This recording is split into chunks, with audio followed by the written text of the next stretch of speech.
గడిచిన 2 సంవత్సరాల నుంచి బీసీలను మభ్యపెడుతూ బీసీల గొంతు కోసేందుకు బీసీలను రాజకీయంగా అణిచేసేందుకు బీసీలకు ద్రోహం తలపెడుతూ రేవంత్ రెడ్డి సర్కార్ 42% బీసీ రిజర్వేషన్ల అంశం చుట్టూ ఆడుతున్న డ్రామా, ఆడుతున్న నాటకం, ఆడుతున్న వ్యవహారం అంతా నిన్న మొత్తం కూడా బట్టబయలైపోయింది.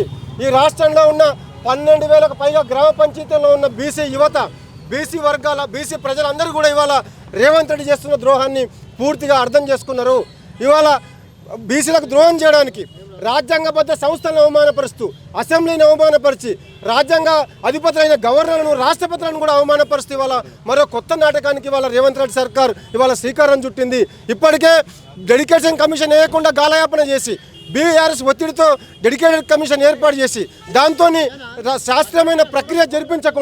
శాస్త్రీయమైన ప్రక్రియ జరిపించకుండా అనేక రకాలుగా సర్వే పేరిట మోసం చేసి, బీసీ కులాల లెక్కలు తారుమారు చేసి, అడుగున రిజర్వేషన్ల ప్రక్రియలో 42% రిజర్వేషన్ల పెంపు ప్రక్రియలో అడుగున కాంగ్రెస్ సర్కార్ ద్రోహం చేసింది, అన్యాయమైన విధానాన్ని అనుసరించింది.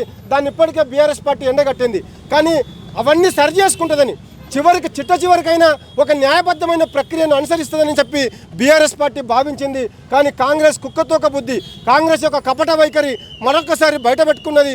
మళ్ళీ వాళ్ళ ఆర్డినెన్స్ పేరిట చట్టం తీసుకురాకుండా, 9th షెడ్యూల్లో జరిపించే ప్రక్రియను చేపట్టకుండా, మోదీ సర్కార్ మీద ఒత్తిడి తేకుండా, ఈ మొత్తం బీసీ సంఘాలు, బీసీ ప్రజలు, విపక్ష పార్టీల అభిప్రాయాన్ని పరిగణలోకి తీసుకోకుండా ఇవాళ ఏకపక్షంగా నిన్న క్యాబినెట్ పెట్టుకొని ఆర్డినెన్స్ తీసుకొస్తామని చెప్పి ఇవాళ మరొక కొత్త డ్రామాకు రేవంత్ రెడ్డి సర్కార్ ముందు తీసుకొచ్చి పెట్టింది. దీన్ని మేము బీఆర్ఎస్ పార్టీ పక్షాన్ని వ్యతిరేకిస్తూ ఉన్నాం. ఈ రాష్ట్రంలో ఉన్న బీసీలను, సామాజిక న్యాయాన్ని కోరే వర్గాలన్నింటినీ కూడా మేము రిక్వెస్ట్ చేస్తూ ఉన్నాం.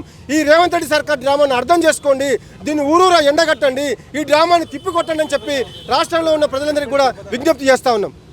కాంగ్రెస్ ప్రభుత్వం, రేవంత్ రెడ్డి గారి ప్రభుత్వానికి కామారెడ్డి డిక్లరేషన్ ప్రకారం 42% రిజర్వేషన్ అమలు చేసే చిత్తశుద్ధి ఈ ప్రభుత్వానికి లేదని చాలా స్పష్టంగా అర్థమైపోయింది. ఎందుకంటే వచ్చిన 6 నెలల లోపలనే 42% రిజర్వేషన్ మేము అమలు చేసిన తర్వాతనే ఎన్నికలు పోతామని చెప్పి మాట్లాడిన రేవంత్ రెడ్డి గారు ఇవాళ 19 నెలలైనా కూడా ఈ బిల్లు చట్టబద్ధం కాకపోవడం వల్ల ఇవాళ ఈ ప్రభుత్వానికి 42% రిజర్వేషన్ అమలు చేయడంలో చిత్తశుద్ధి లేని చాలా స్పష్టంగా అర్థమైపోయింది. ఒక దిక్కు రాష్ట్ర శాసనసభలో తీర్మానం చేసి, ఉభయ సభలో తీర్మానం చేసి రాష్ట్రపతికి ఈ బిల్లు పంపించిన తర్వాత ఆ బిల్లు మీద పరిశు వేయకుండా, ఆ బిల్లు పాస్ అయ్యే విధంగా రాష్ట్ర ప్రభుత్వం ఎలాంటి కేంద్ర ప్రభుత్వం మీద ఒత్తిడి చేయకుండా, రాష్ట్రపతిని కలవకుండా, అఖిలపక్ష సమావేశాన్ని కలవకుండా ఇవాళ మళ్ళీ కొత్త నాటకం తెరలేపుతూ ఇవాళ ఆర్డినెన్స్ తీసుకురావడాన్ని మేము తీవ్రంగా వ్యతిరేకిస్తూ ఉన్నాం. ఇవాళ ఏ ప్రభుత్వం అయినా ఏదైనా అంశం మీద చట్టబద్ధత కల్పించే ముందు ఒక ఆర్డినెన్స్ తీసుకొస్తారు.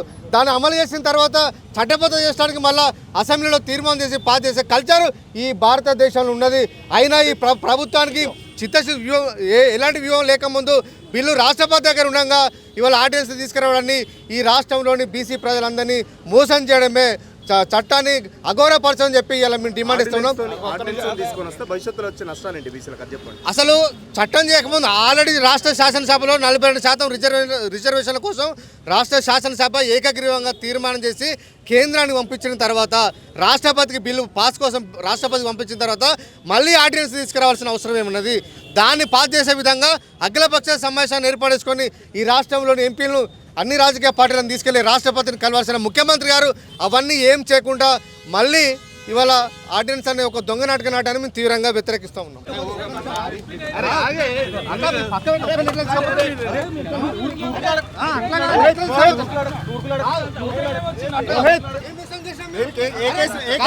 బీసీల కోసం అట్లా కాదు, ప్రభుత్వం తప్పు చేస్తుంది, ఆర్డినెన్స్ తీసుకురావడం ఈ తప్పు సరైన విధానం చెప్పి అడగడం ప్రశ్నించడం తప్ప కాదు. ఎందుకు తీసుకెళ్ళిపోతారు?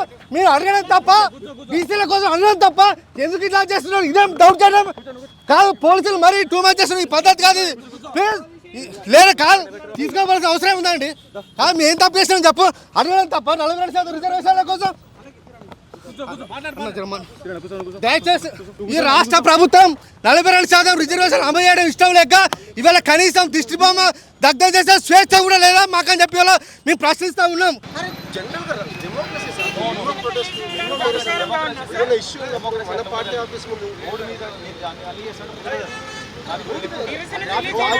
ట్రాఫిక్ ఆగితే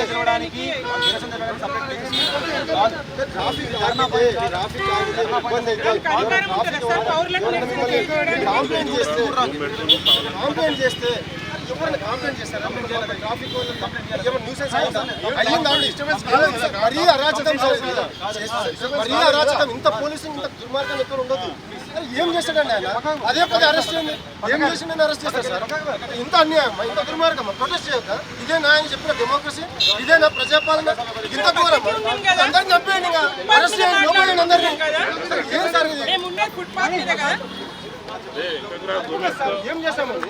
ఏం చేసామండి? ఏందో వాళ్ళు కనీసం నిరసన తెలుపుతున్నారు కూడా మాకు తెలుపుకోండి. అరే ఇంత ఘోరమా? ఏంది? ఎందుకు అరెస్ట్ చేస్తున్నారు? ఎందుకు అరెస్ట్ చేస్తా చెప్పు. ఎందుకు అరెస్ట్ చేస్తున్నావు చెప్పు. ఎందుకు ఏం తప్పు చేశాం? ఎందుకు అరెస్ట్ చేస్తున్నారు? Revanth Reddy commander, Revanth Reddy down down, Revanth Reddy down down, Revanth Reddy down down. Police దౌర్జన్యం నశించాలి, పోలీస్ దౌర్జన్యం నశించాలి, పోలీస్ దౌర్జన్యం నశించాలి. Revanth Reddy down down, Revanth Reddy down down. అరే